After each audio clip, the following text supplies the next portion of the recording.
You've entered void of rules, a realm where normal constraints cease to exist.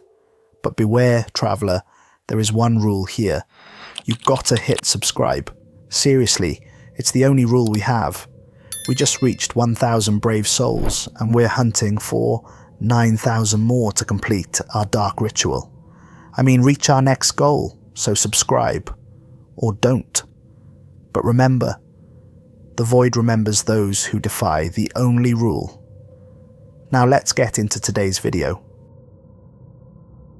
The gravel road stretched for miles through the South Dakota Badlands before ending at a gate that belonged in a maximum security prison rather than any wildlife facility. Dex Harrington killed the engine of his battered pickup and stared at the imposing structure rising from the barren landscape like a metallic tumour. Monstrum Wildlife Preserve didn't appear on any tourist maps, and now he understood why. The facility sprawled across several acres, its walls constructed from some kind of dark alloy that seemed to absorb rather than reflect the dying sunlight. Razor wire crowned the perimeter in spiraling coils, but it was the subtle humming in the air that made his teeth hurt, an electrical charge so powerful it made his skin prickle from 50 yards away.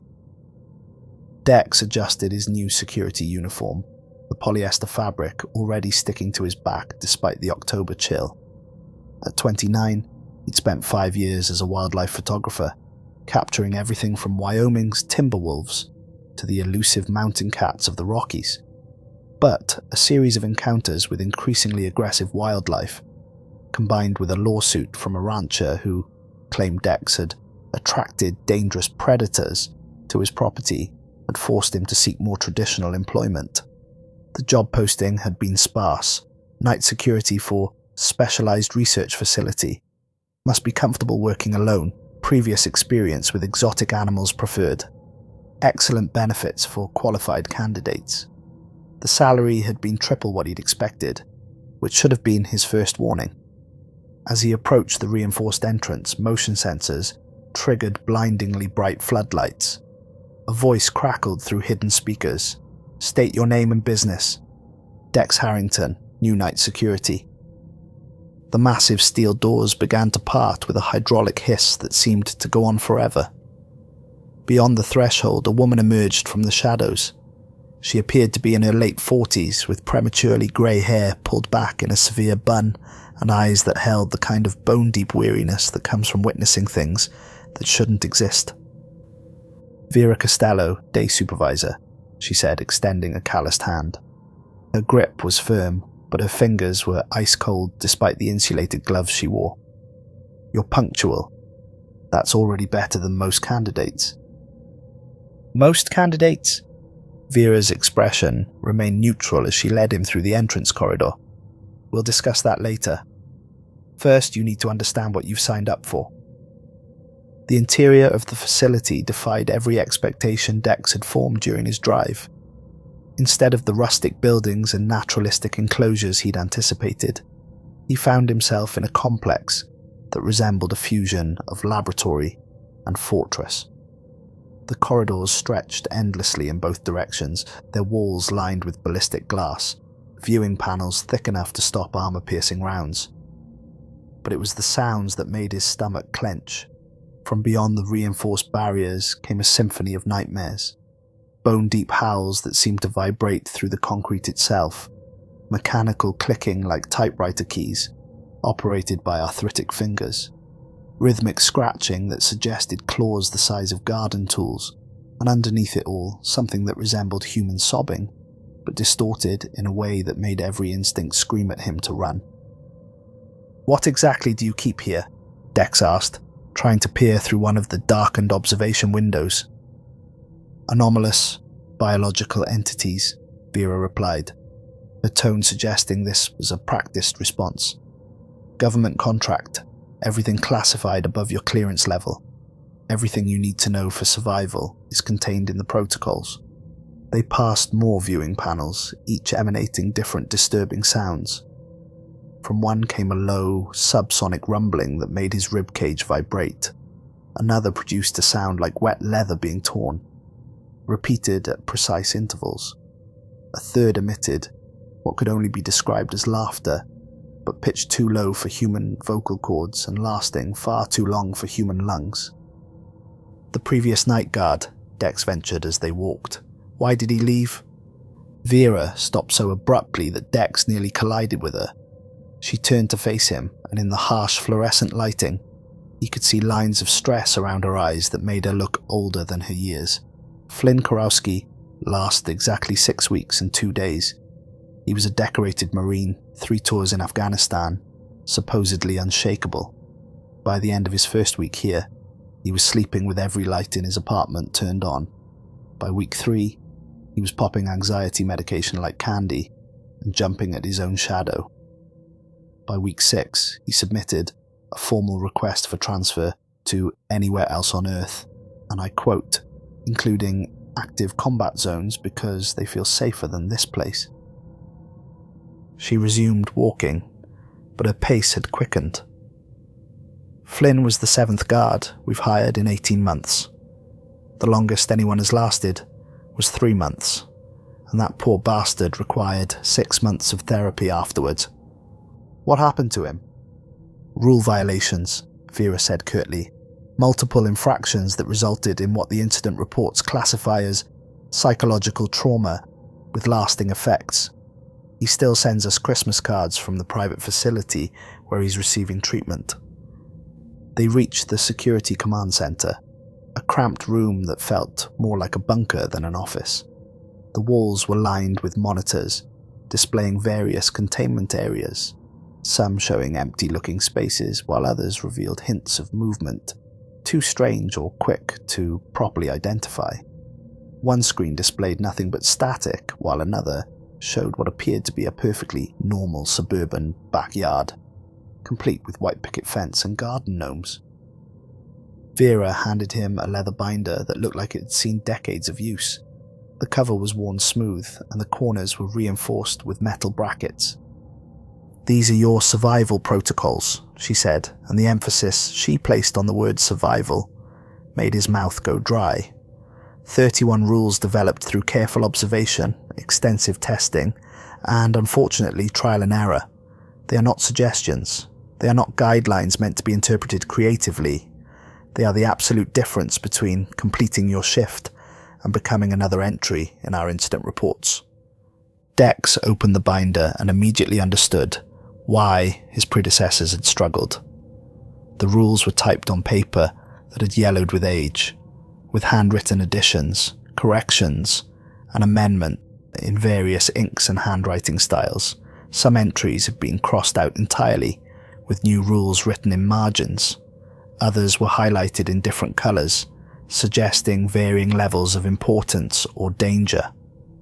Rule 1. All patrol routes must be completed in exactly 47 minutes. Deviation of more than 2 minutes in either direction has resulted in temporal displacement incidents.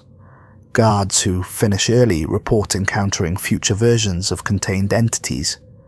Guards who finish late report memory gaps ranging from several minutes to entire hours.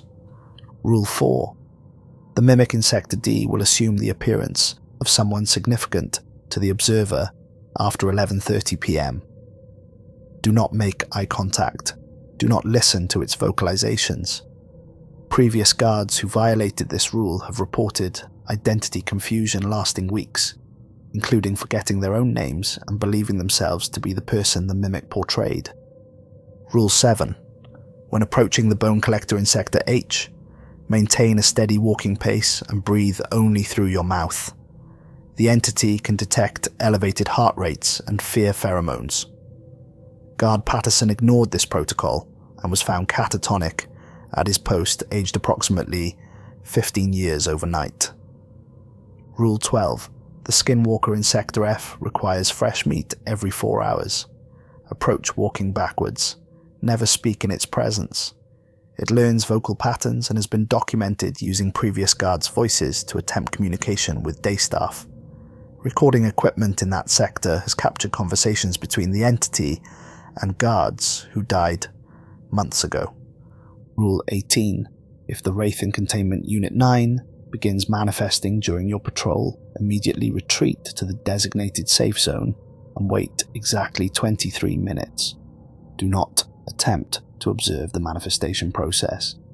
Guard Rodriguez violated this protocol and required reconstructive surgery after what medical reports described as spontaneous tissue necrosis in geometric patterns. Rule 23. The observatory is strictly forbidden between 1 a.m. and sunrise. No emergency protocols override this rule. No exceptions have ever been granted.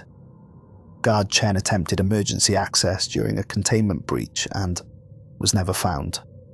His badge was discovered fused to the observatory floor in a pattern that our physicists describe as impossible under known laws of matter. Rule 31. If you hear your own voice calling for help from any containment area, do not investigate.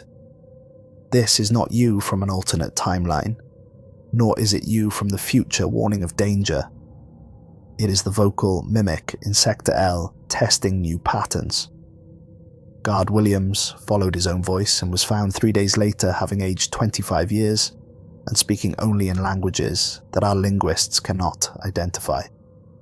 These can't all be real, Dex said, looking up from the increasingly disturbing list. Vera's expression hardened into something that might charitably be called a smile. Flynn said exactly the same thing. Word for word, actually. By his second week, he was reciting the rules like prayers. By his 6th week, he knew them better than I do. She handed him an equipment belt containing an industrial flashlight that felt heavy enough to use as a weapon, an emergency radio with multiple backup batteries, a tranquilizer gun loaded with enough sedative to drop a rhinoceros, and a small device he didn't recognize. Emergency beacon, Vera explained, noting his confusion. If you find yourself in a situation where following the rules isn't sufficient to ensure survival, activate that beacon and every available staff member will respond immediately. It has a range of 50 miles and sends a signal directly to military installations in 3 states. Has anyone ever used it? Twice. The first time was a false alarm. Guard accidentally triggered it while loading his equipment. The second time, she paused, seeming to choose her words carefully. The second time, we found the guard's remains scattered across 4 different sectors. The beacon itself had been activated from inside Containment Unit 12, which should have been impossible since that unit has been sealed for 15 years. Vera glanced at her watch. Your shift starts in 30 minutes. First feeding is scheduled for 12:30 a.m. The Skinwalker gets restless if it's late, and restless is not a condition we want to encourage. What happens if the creatures escape? They don't escape, Vera said firmly. The containment systems have never failed. Not once in 23 years of operation. But some entities have creative interpretations of the concept of containment. The rules exist to prevent those interpretations from affecting personnel. She headed toward the door, then paused. One last thing, Harrington. The entities in this facility are not animals. They're not even recognizable as life forms by conventional standards. Some of them exist partially outside our normal space-time. Others perceive reality in ways that would drive most people insane. A few seem to exist primarily as mathematical concepts that happen to have physical manifestations. What does that mean for me? It means that everything you think you know about how the world works is probably wrong. Follow the rules exactly, question nothing you see, and maybe you'll last longer than most. After Vera left, Dex spent the remaining time studying the facility layout and memorizing the patrol routes. The building was arranged in 12 sectors, radiating from a central hub, with the observatory perched at the highest point like a glass eye surveying the entire operation. Each sector contained between 3 and 7 containment units, some large enough to house blue whales, others barely larger than closets. The patrol routes were precisely mapped, with specific timing requirements for each section. Rest stops were scheduled down to the minute, and deviation from the established paths was explicitly forbidden. Several routes had been crossed out entirely, with notations like temporal anomaly detected or probability cascade initiated, route permanently discontinued. At 9:45 p.m. exactly, Dex began his first patrol. Sector A housed what the identification placard described as shadow feeders, classification unknown.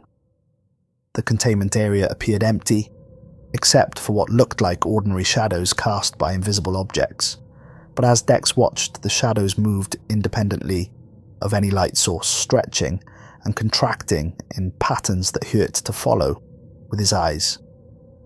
According to his notes, this was normal behaviour.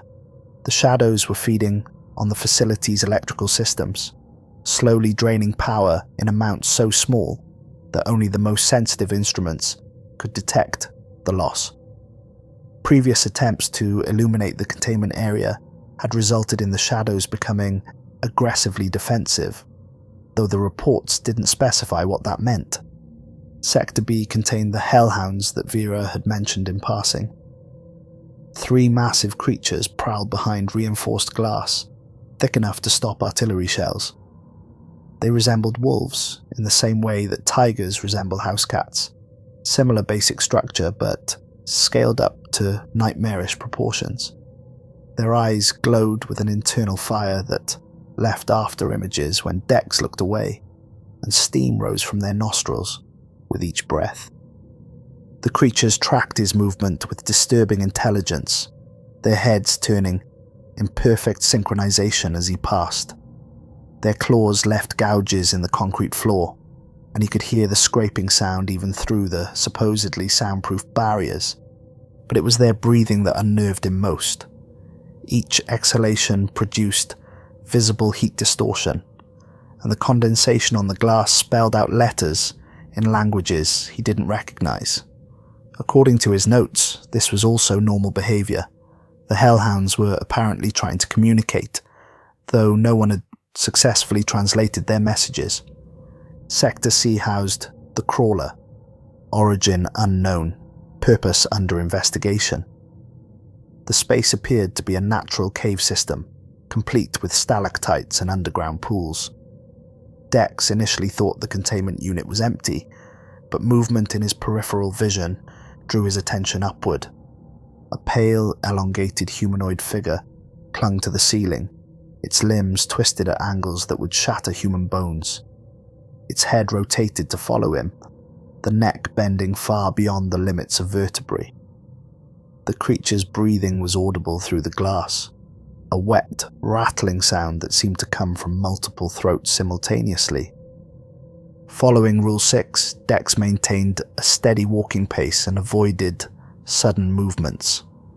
The crawler responded by matching his speed, skittering across the ceiling with spider-like movements that defied several laws of physics.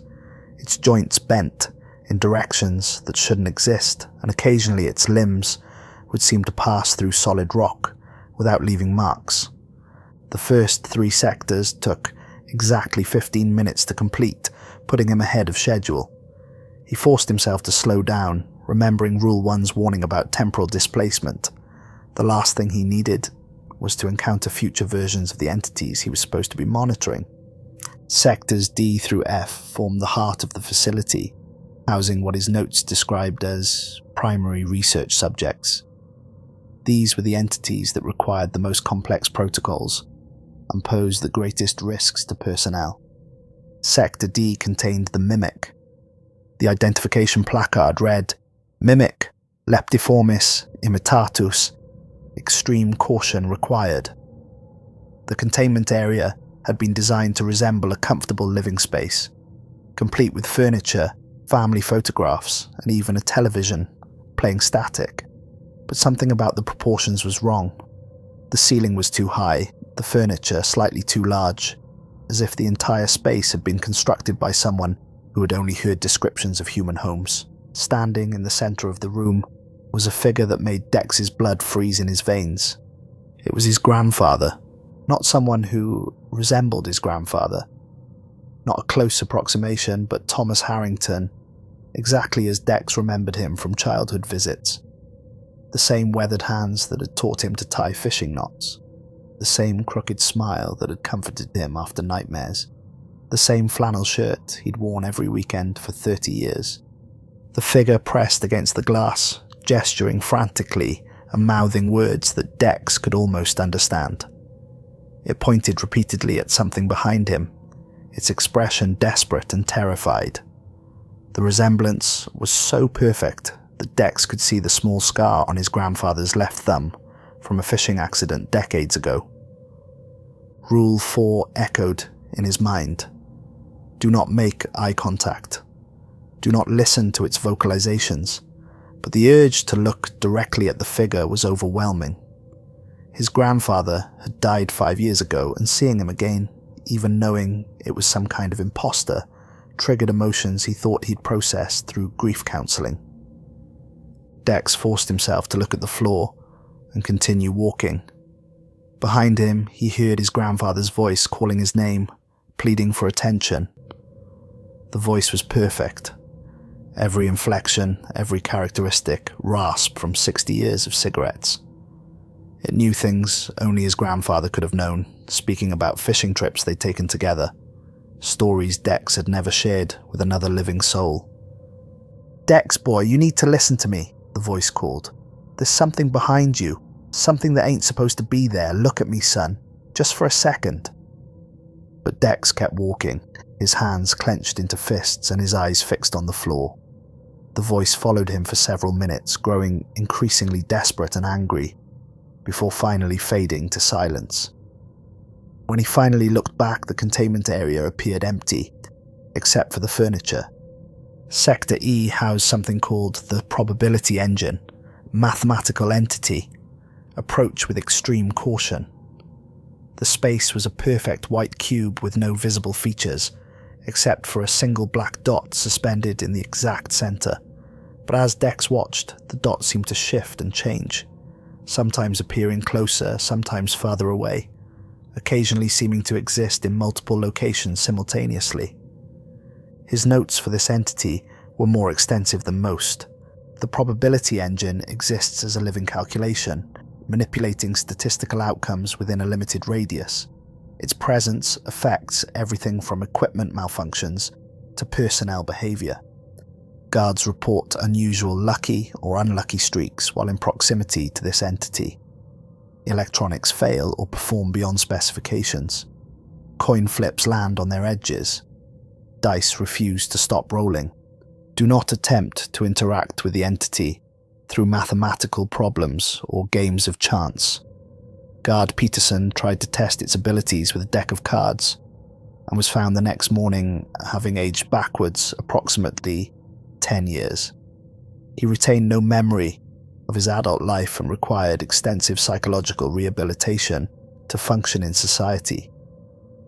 If equipment begins behaving unusually in this sector, do not attempt repairs. Mark the malfunction in your log and continue patrol. The entity seems to feed on attempts to impose order on chaotic systems. As if responding to his attention, several of the lights in the corridor began flickering in complex patterns.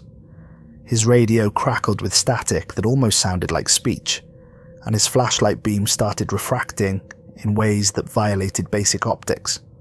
Dex noted the anomalies in his log and moved on quickly. Sector F contained the Skinwalker.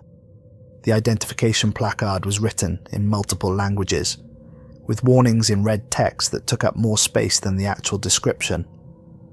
The containment area appeared to be a natural forest clearing, complete with trees that rustled despite the absence of wind and underbrush that seemed to move when he wasn't looking directly at it. But the forest was wrong in subtle ways that made his eyes water. The trees cast shadows at impossible angles. Their leaves rustled in patterns that suggested mathematical formulas, and the ground seemed to shift and flow like liquid while maintaining the appearance of solid earth. The Skinwalker itself was impossible to focus on directly. It appeared as a constantly shifting amalgamation of animal parts, now resembling a massive wolf, then a bear, then something with too many limbs and predatory features from creatures that belonged in paleontology textbooks.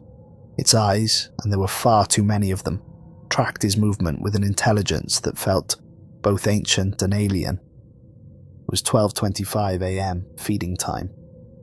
Dex retrieved the designated food package from the specialized refrigeration unit in the prep room. The container was unmarked, except for warnings printed in multiple languages. Contents not for human consumption. Do not inspect.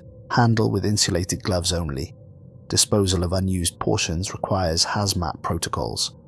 The package felt heavier than expected and radiated an unpleasant warmth despite coming from sub-zero storage. Something inside shifted when he moved it, and he could swear he felt a heartbeat through the wrapping. Following Rule 12, he approached the feeding slot, walking backwards, keeping the entity in his peripheral vision. The Skinwalker responded to his approach by changing shape more rapidly, cycling through forms with increasing desperation. It wanted the food, but it also seemed to be studying him, learning his movements and mannerisms with each step. He slid the package through the feeding slot without speaking. The creature approached, its form stabilizing into something that resembled a fusion of wolf and praying mantis. As it fed, making sounds that belonged in no earthly ecosystem, Dex could feel its attention dissecting him layer by layer. The feeding process lasted only minutes, but felt like hours under that alien scrutiny. When it was finished, the Skinwalker looked directly at him and spoke in his own voice. "Thank you for the meal, Dex. See you tomorrow night." Rule 12 had warned him about this. The entity was collecting vocal patterns, learning to mimic not just his voice but his speech patterns and mannerisms. According to the notes, it had carried on entire conversations with day staff using the voices of guards who had died months or even years earlier. Dex forced himself to remain silent and continue his patrol. Behind him, he could hear his own voice calling out, asking questions about his family, his background, his fears. The mimicry was perfect, and if he hadn't known better, he would have sworn someone was following him through the corridors. The remainder of his first circuit passed without major incident, though every sector held its own particular horrors. Sector G contained something that existed primarily as a mathematical equation, but occasionally manifested as geometric shapes that hurt to perceive directly. Sector H housed the Bone Collector, an entity that resembled a massive spider constructed from human skeletons. Sector 1 was empty, except for what appeared to be gravity anomalies that made his equipment float in specific patterns. By the time he completed his first full patrol, Dex understood why his predecessors had struggled. The constant vigilance required to follow dozens of specific protocols, combined with the psychological stress of encountering things that violated every natural law he knew, was exhausting in ways he hadn't anticipated. But the night was far from over. His second patrol began at 1 a.m, and immediately he noticed changes in the facility's atmosphere. The creatures seemed more active, more agitated. Several containment units that had been quiet during his first circuit were now producing sounds that made his teeth ache. The shadow feeders in Sector A had grown more aggressive, their movements creating patterns that seemed to spell out words in languages that predated human civilization. The Hellhounds were pacing more frantically, their breathing creating messages on the glass that now included what looked like warnings. But it was Sector D that provided the night's first real crisis. The mimic had changed tactics. Instead of appearing as his grandfather, it now manifested as Vera Costello, wearing the exact uniform she'd worn earlier that evening. The figure pressed against the glass, gesturing frantically towards his radio. "Dex," it called in Vera's perfect voice. "Thank God you're here. There's been an emergency. Multiple containment breaches in the lower levels. I need you to activate the emergency lockdown protocol immediately." The figure knew details it shouldn't have been able to know. The location of his equipment, the specific procedures for emergency situations, even the codes for accessing restricted areas. If he hadn't read Rule 4 so carefully, he might have believed it was actually Vera trying to contact him through some kind of internal communication system. But the rules were explicit. Do not listen to its vocalizations.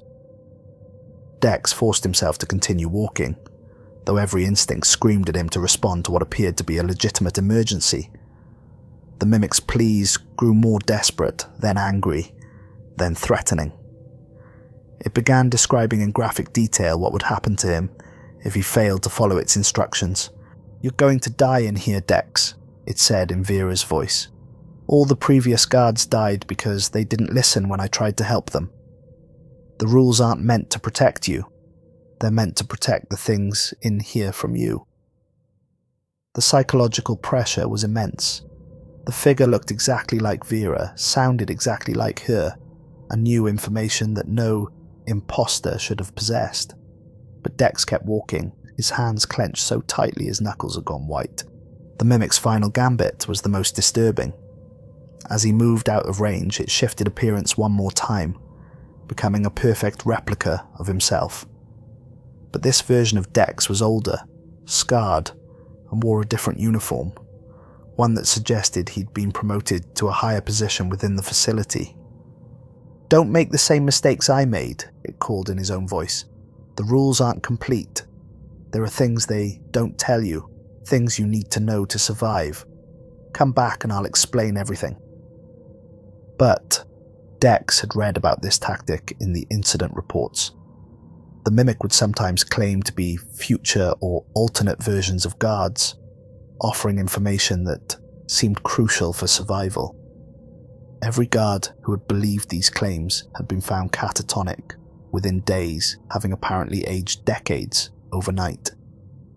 At 1:30 a.m, he encountered his first true emergency. While passing Sector J, which housed something called the Temporal Displacement Entity, his equipment began malfunctioning in ways that suggested reality itself was becoming unstable. His radio started receiving transmissions from the past, conversations between guards who had worked at the facility years earlier. His flashlight beam began revealing things that weren't there when he looked with his naked eyes. Most disturbing, his watch began running backwards. According to Rule 19, equipment malfunctions in Sector J indicated that the entity was attempting to create what the reports called temporal bubbles, areas where time moved at different rates or in different directions. Guards caught in these bubbles had reported experiencing their entire shift multiple times, living through the same hours repeatedly until the effect dissipated. The protocol was specific: retreat to the designated safe zone and wait for the effect to pass. But as Dex moved towards the safe zone, he encountered something that wasn't covered by any rule he'd read. Standing in the corridor was another version of himself. This Dex was clearly from earlier in the evening. His uniform was cleaner, his posture more confident, his expression lacking the stress and fatigue of the past few hours. The other Dex seemed equally surprised by the encounter. "Are you from the future?" the other Dex asked. "I think so," Dex replied, then immediately realized he might have made a mistake. Rule 20 specifically warned against communicating with temporal duplicates, but the situation hadn't been covered in his training. "What happens next?" the other Dex pressed. "Do I survive the night?" Before Dex could answer, both versions of himself began to fade, becoming translucent and finally disappearing entirely. When his vision cleared, he was standing in the safe zone with no memory of how he'd gotten there. His equipment was functioning normally, and his watch showed that exactly 17 minutes had passed, though he only remembered a few seconds of the encounter. A note in his handwriting appeared in his logbook, though he had no memory of writing it. "Temporal displacement successful. Entity contained. Do not trust memories of this incident." The psychological strain was beginning to affect his judgment. The constant vigilance required to follow the complex protocols, combined with encounters that challenged his understanding of reality, was wearing down his mental defenses.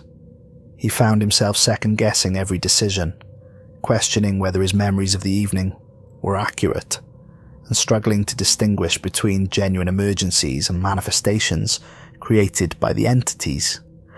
At 2:15 a.m, while conducting his third patrol, he encountered something that wasn't mentioned in any of his protocols. Moving through Sector K, which supposedly contained only atmospheric anomalies of unknown origin, he discovered that the air itself was behaving strangely. His breath became visible, despite the controlled temperature, forming clouds that lingered far longer than physics should allow. The clouds began forming letters, then words, then complete sentences that hung in the air, like smoke signals. "Help us," the first message read. "We were guards like you," appeared the second. "The rules don't tell you everything," formed the third. The messages continued, each more disturbing than the last. They claimed to be communications from previous guards who had been absorbed by the facility's entities, transformed into something between human and monster, aware but unable to escape. They warned him about rules that weren't in his manual, protocols that had been deliberately omitted to prevent guards from learning too much about the facility's true purpose. According to these atmospheric messages, the Monstrum Wildlife Preserve wasn't a containment facility at all. It was a research station designed to study the psychological effects of prolonged exposure to anomalous entities. The guards weren't employees. They were test subjects monitored and analysed as they slowly succumbed to the influence of the creatures they were supposed to be watching. "The observatory is the real control centre," one message read. "They watch you from there." "Vera knows what happens to us," read another. "She's been feeding guards to these things for years." But even as he read these warnings, Dex remembered Rule 24. Atmospheric disturbances in Sector K often manifest as text or symbols that appear to contain meaningful information. These manifestations are not communication attempts by deceased personnel. They are psychological manipulation tactics employed by entity K7, which feeds on paranoia and distrust. Do not believe any information conveyed through atmospheric phenomena. The rules seem to directly address what he was experiencing, but how could he be sure? Every protocol in his manual could be genuine safety information, or it could be part of an elaborate psychological experiment designed to break down his sanity. The doubt was paralyzing. If the rules were real, then ignoring them would result in death or worse. If the rules were part of an experiment, then following them might be exactly what his captors wanted. Either way, he was trapped in a system designed to destroy him. At 2:45 a.m., multiple alarms began sounding throughout the facility. Emergency lights bathed the corridors in rotating red illumination, and automated announcements echoed from hidden speakers. "Containment breach detected. All personnel report to designated safe zones immediately. This is not a drill." Dex's radio crackled to life with Vera's voice. "Harrington, where are you? We've got multiple entities loose in the facility. I need you to activate the emergency lockdown protocol from the observatory."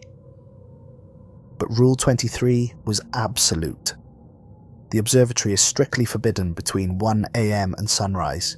No emergency protocols override this rule. "Harrington, respond immediately," Vera's voice continued. "Guard casualties are mounting. You're the only one who can stop this." Through the facility's windows, Dex could see vehicles arriving. Military transports and emergency response units. Whatever was happening was serious enough to warrant outside intervention. But the rules had been written based on 23 years of experience with these entities. If Rule 23 existed, there had to be a reason. His decision was complicated by the sounds he could hear throughout the facility. Something was moving through the ventilation systems above him, claws scraping against metal ducts. Emergency containment doors were sealing automatically, suggesting that multiple entities had indeed escaped their designated areas. The radio crackled again, but this time it was a different voice. One of the atmospheric messages from Sector K had somehow accessed the communication system. "Don't trust Vera. She's not who you think she is. The observatory is a trap." Then Vera's voice returned, but there was something different about it now. The tone was slightly off, the pacing just wrong enough to trigger his instincts. "Dex, I need you to listen carefully. The entity in Sector D has broken containment. It's impersonating me over the radio. Whatever you're hearing from me, it's not really me talking." Both voices sounded exactly like Vera. Both contained information that only she should have known. Both were claiming the other was an imposter, and both were demanding that he make a decision that could determine whether he lived or died. The mimic in Sector D was capable of perfect vocal replication, but according to his notes, it couldn't access electronic communication systems, but the notes could be wrong or incomplete, or deliberately falsified. His training had emphasized that the entities were far more dangerous and capable than any official documentation indicated. At 3 a.m, he made his choice. Ignoring both radio voices, Dex decided to investigate the supposed containment breaches himself. If entities had actually escaped, he would see evidence of their presence. If the emergency was manufactured to force him into violating Rule 23, then the facility would appear normal despite the alarms and announcements. What he found was worse than either possibility. The entities were still in their containment units, but they were behaving in ways that suggested they were aware of something he couldn't perceive. The shadow feeders were moving in agitated patterns that spelled out warnings in ancient languages.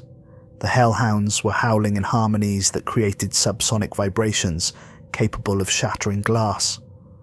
The Skinwalker was cycling through forms at such rapid speed that it appeared as a blur of teeth, claws, and eyes. But most disturbing was the mimic in Sector D. Instead of impersonating someone from his past, it was now showing him scenes from his future.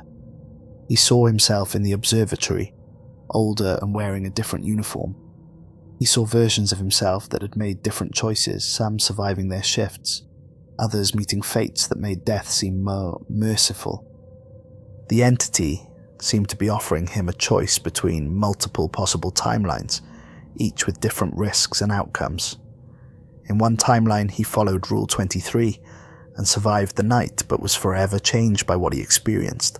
In another, he violated the rule and gained access to information that allowed him to escape the facility entirely.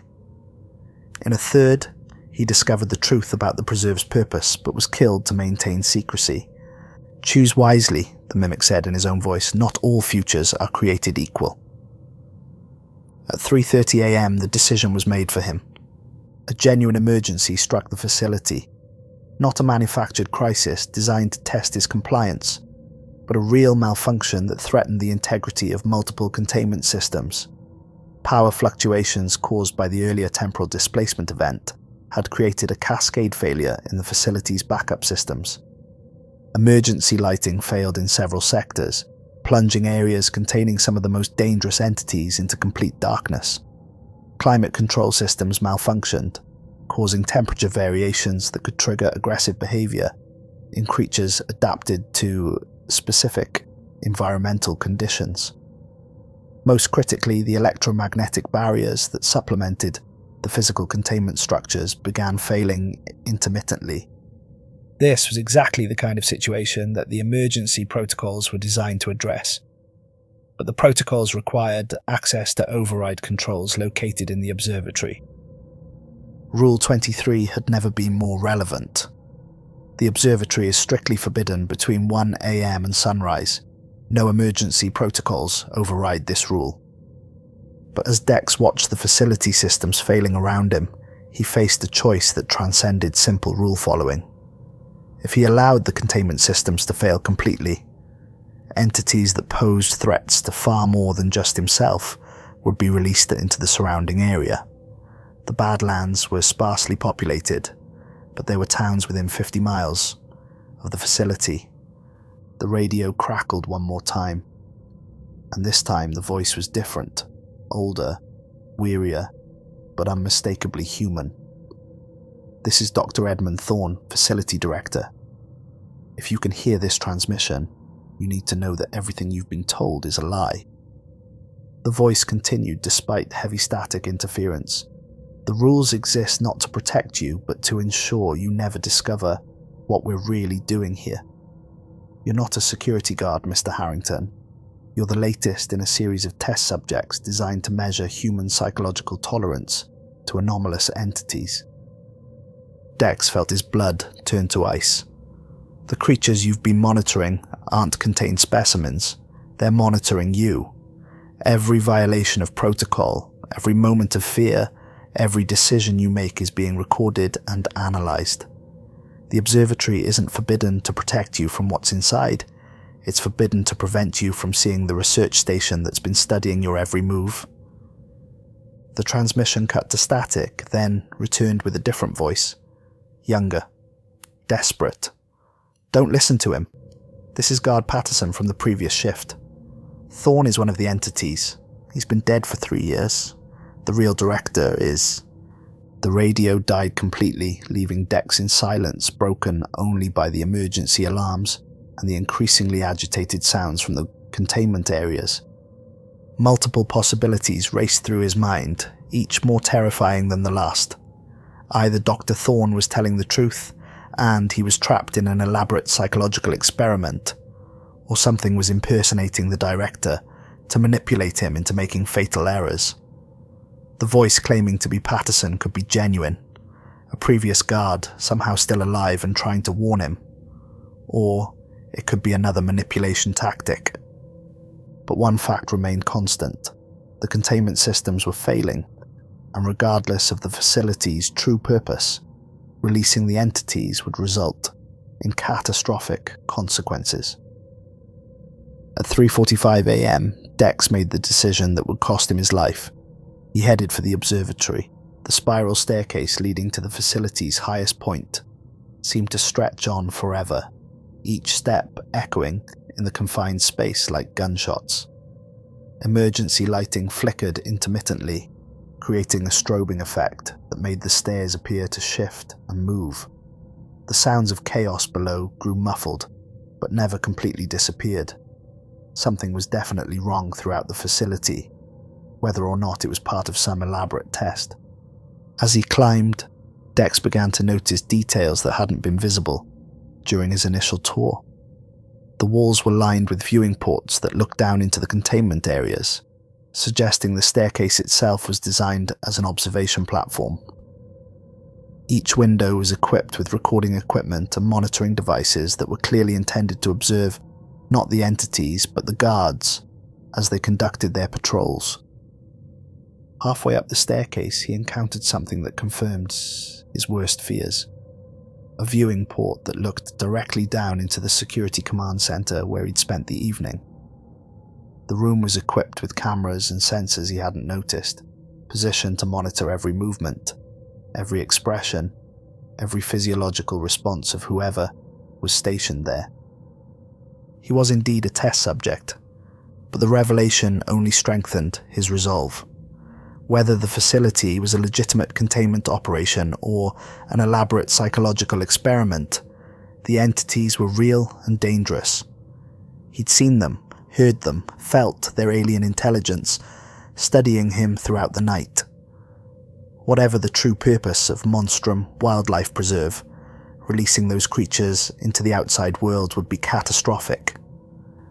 The observatory door was unlocked, swinging open to reveal a circular room dominated by scientific equipment that had nothing to do with astronomy. Banks of monitors displayed feeds from throughout the facility, including angles of containment areas that he'd never seen. Computer terminals showed real-time psychological profiles, stress measurements and behavioral analyses that were clearly focused on human subjects rather than anomalous entities. But it was the massive telescope at the center of the room that drew his attention. Unlike any astronomical instrument he'd ever seen, this device was pointed not outward toward the stars, but downward into the facility itself. Its eyepiece was positioned at an angle that would allow observation of every sector simultaneously through some kind of advanced optic system. As Dex approached the control console, searching for the emergency lockdown protocols, he began to understand the true horror of his situation. The monitors around the room showed footage from previous guards, their faces cycling through the same emotions he'd experienced throughout the night. confusion, fear, determination, and finally resignation, as they each made the fatal decision to enter the observatory. Flynn, the Marine who'd lasted 6 weeks, appeared on one screen. The timestamp showed his final night, and Dex watched in sick fascination as his predecessor made the identical choice to violate Rule 23. Patterson, the guard who'd supposedly aged 15 years overnight, was shown on another monitor, reaching for the same controls that Dex was now approaching. But it was the third monitor that stopped him cold. It showed Guard Chen, the one whose badge had been found fused to the observatory floor. As Dex watched, Chen approached the telescope and looked through the eyepiece only to be consumed by some kind of energy that left nothing but a shadow burned into the metal flooring. The pattern was clear. Every guard eventually reached the same breaking point, made the same decision to violate the most important rule, and met the same fate in this room. He was following a script that had been played out dozens of times before, but knowing the script didn't change the fundamental equation. The facility's containment systems were failing, and the override controls were located in this room.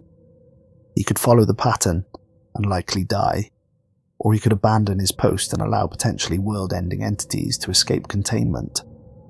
Dex began working at the control console, searching for the lockdown protocols while avoiding the telescope that had apparently killed his predecessor. The computer systems were more advanced than anything he'd encountered, with security measures that suggested the information contained within was classified far above his security clearance. After several minutes of searching, he found what appeared to be the emergency systems controls, but activating them required biometric identification from multiple sources: fingerprints, retinal scans, and voice recognition. Worse, the system showed that it required confirmation from the facility director, who, according to the earlier radio transmission, might have been dead for years. As he worked, the situation throughout the facility continued to deteriorate.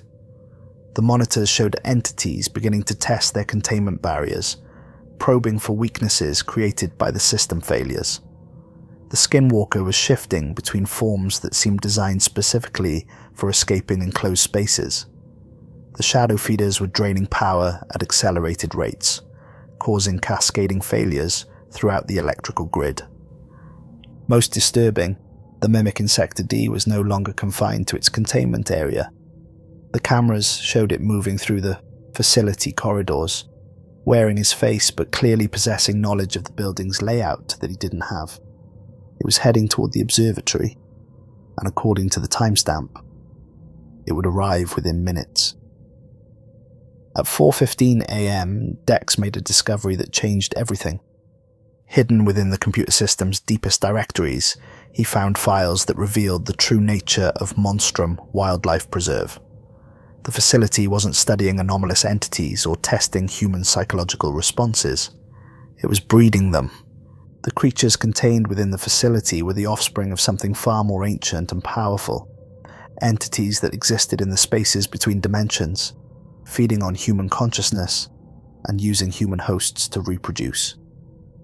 The preserve was a nursery, a place where these cosmic horrors could mature in controlled conditions before being released to propagate throughout human civilization. The guards weren't test subjects or security personnel. They were food. Each guard was selected for specific psychological profiles that would provide optimal nutrition for the developing entities. The rules existed not to protect the guards, but to ensure they would survive long enough to provide sustained feeding for the creatures they were supposedly monitoring. Every previous guard had eventually discovered this truth, usually during their final night in the observatory. The knowledge itself was fatal, not because of any supernatural curse, but because understanding the true nature of their situation triggered psychological changes that made them irresistible to the entities they'd been feeding. But the files also revealed something else, a genuine emergency protocol, hidden within layers of false information and misdirection. Dr. Edmund Thorne, the facility director whose voice he'd heard over the radio, had installed a dead man's switch before his death 3 years earlier. If activated, it would destroy the entire facility and everything within it, preventing the entities from reaching maturity and spreading beyond the Badlands. The activation required someone to make a conscious choice while fully understanding the consequences. It couldn't be triggered by accident, and it couldn't be activated by someone who still believed the facility's cover story. The person activating the protocol had to know they were sacrificing their life to prevent a catastrophe that would affect the entire human species. Dex found the activation controls hidden within the telescope's targeting system. Dr. Thorne had been cleverer than his successors realized. The telescope wasn't designed to observe the facility or to kill guards who used it. It was the trigger for a nuclear device that would sterilize the entire area, ensuring that none of the cosmic horrors could escape to infect the outside world. At 4:30 a.m., as the facility's containment systems reached critical failure and the mimic that wore his face began climbing the observatory stairs, Dex made his final choice. He activated Dr. Thorne's dead man's switch. The telescope's eyepiece began to glow with an internal light that had nothing to do with conventional optics. As he looked through it, Dex could see not the facility below, but the vast network of interdimensional entities that had been using Earth as a breeding ground for millennia. He saw creatures that existed as living mathematics, entities that fed on human concepts of reality, and things so alien that perceiving them directly caused his brain to begin shutting down in self-defense. But he also saw the truth about the choice he was making. The nuclear device wouldn't just destroy the facility, it would sever the dimensional connections that allowed the entities to manifest in human reality. Dr. Thorne had discovered that the preserve existed at a convergence point between dimensions, and destroying it would close the gateway permanently. The activation sequence required him to maintain visual contact with the cosmic horrors for exactly 90 seconds while the device charged. Each second felt like hours as his mind was invaded by intelligences that viewed human consciousness as nothing more than a convenient food source. He felt his memories being consumed, his identity dissolving as the entities fed on everything that made him human. At 4:32 a.m., Dex Harrington ceased to exist as an individual consciousness, but his body maintained its position at the telescope, driven by the last remnant of his determination to prevent these creatures from escaping into the world beyond the Badlands. For 87 more seconds, what remained of his nervous system held the activation switch in position, while cosmic horrors tried to consume what little was left of his mind. The nuclear device detonated at exactly 4:32:90 a.m., a timestamp that shouldn't have been possible, but appeared on every monitoring station within a 50-mile radius. The explosion wasn't visible to conventional observation methods. Instead of a mushroom cloud, witnesses reported seeing a brief moment when the stars above the facility rearranged themselves into patterns that hurt to perceive directly. The Badlands were bathed in light that cast shadows in directions that violated basic geometry, and for several hours afterward, compasses throughout South Dakota pointed towards the location where Monstrum Wildlife Preserve had stood. When military teams arrived at dawn, they found a perfectly circular crater filled with what appeared to be ordinary sand.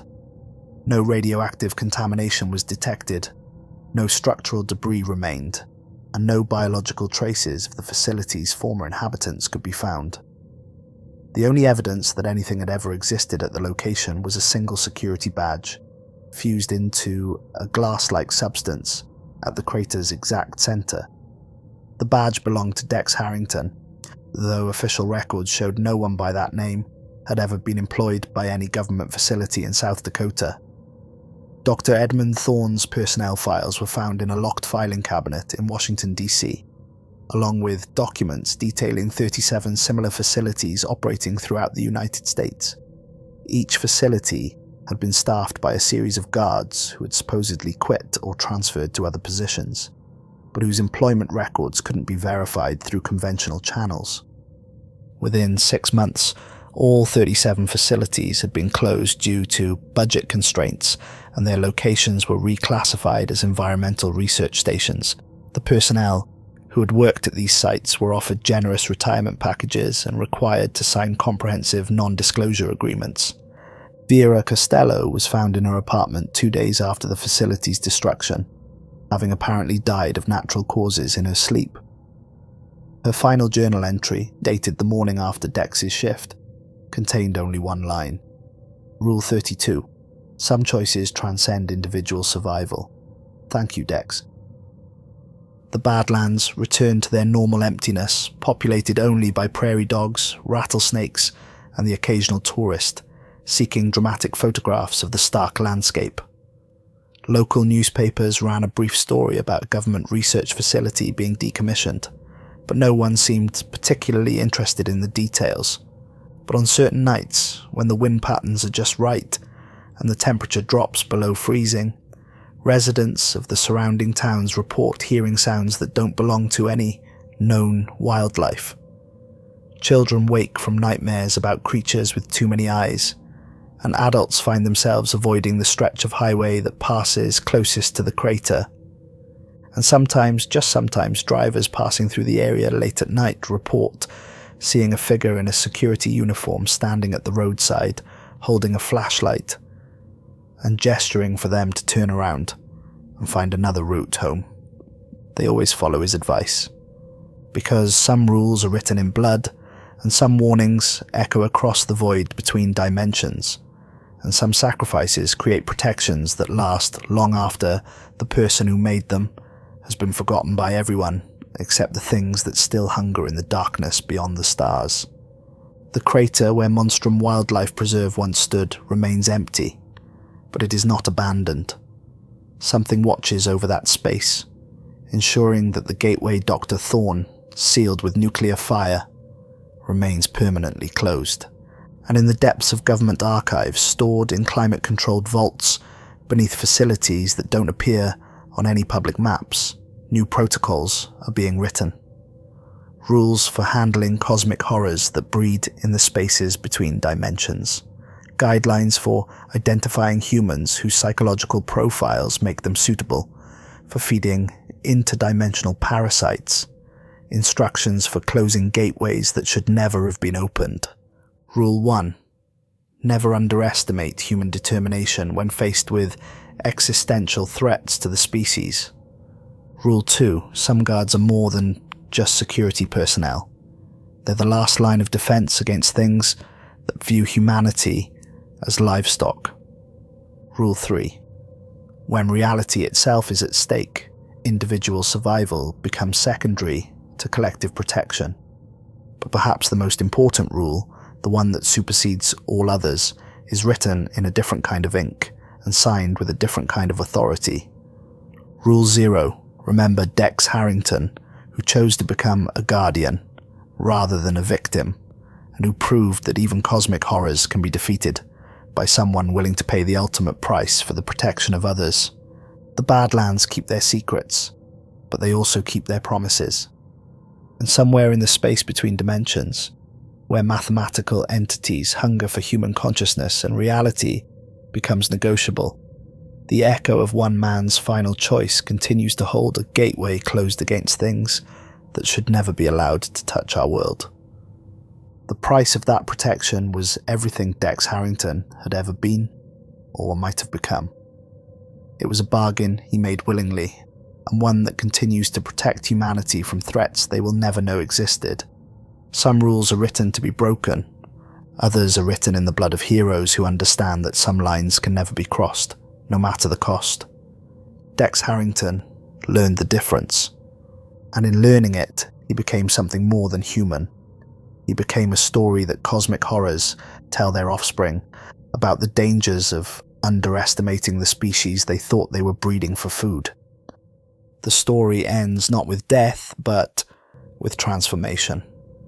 Not with defeat, but with victory purchased at a price that makes other victories seem trivial by comparison.